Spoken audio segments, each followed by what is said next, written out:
ज्ञान मोटिवेशन को सब्सक्राइब करें और बेल आइकन को प्रेस करें। एक गांव में एक आलसी आदमी रहता था। वह कुछ काम धाम नहीं करता था, बस दिन भर निठल्ला बैठकर सोचता रहता था कि किसी तरह कुछ खाने को मिल जाए। एक दिन वह यूं ही घूमते घूमते आम के एक बाग में पहुंच गया। यहां रसीले आमों से लदे कई पेड़ थे। रसीले आम देख उसके मुंह में पानी आ गया और आम तोड़ने एक पेड़ पर चढ़ गया। लेकिन जैसे ही वह पेड़ पर चढ़ा, बाग का मालिक वहीं आ पहुंचा। बाग के मालिक को देख आलसी आदमी डर गया और जैसे तैसे पेड़ से उतरकर वहां से भाग खड़ा हुआ। भागते भागते वह गांव में बाहर स्थित जंगल में जा पहुंचा। वह बुरी तरह से थक गया था, इसलिए एक पेड़ के नीचे बैठकर सुस्ताने लगा। तभी उसकी नजर एक लोमड़ी पर पड़ी। उस लोमड़ी की एक टांग टूटी हुई थी और वह लंगड़ाकर चल रही थी।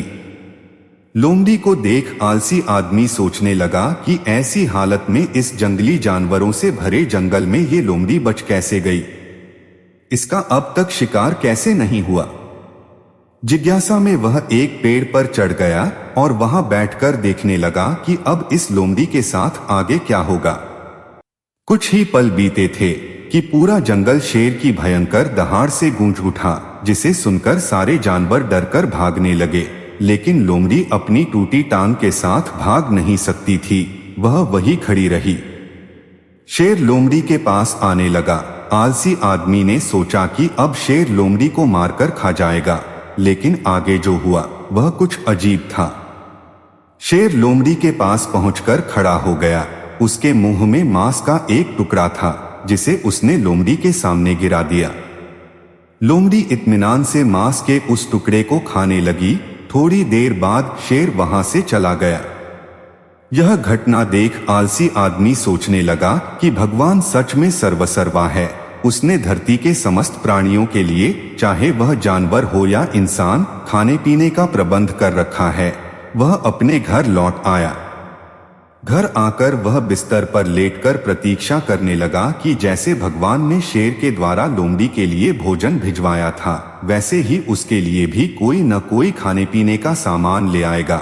लेकिन ऐसा कुछ नहीं हुआ। भूख से उसकी हालात खराब होने लगी। आखिरकार उसे घर से बाहर निकलना ही पड़ा। घर के बाहर उसे एक पेड़ के नीचे बैठे हुए बाबा दिखाई पड़े।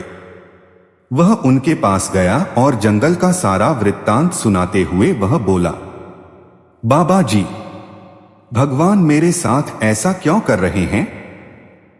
उनके पास जानवरों के लिए भोजन का प्रबंध है, लेकिन इंसानों के लिए नहीं।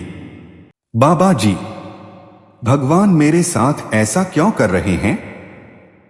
उनके पास जानवरों के लिए भोजन का प्रबंध है, लेकिन इंसानों के लिए नहीं। बाबा जी ने उत्तर दिया, बेटा, ऐसी बात नहीं है।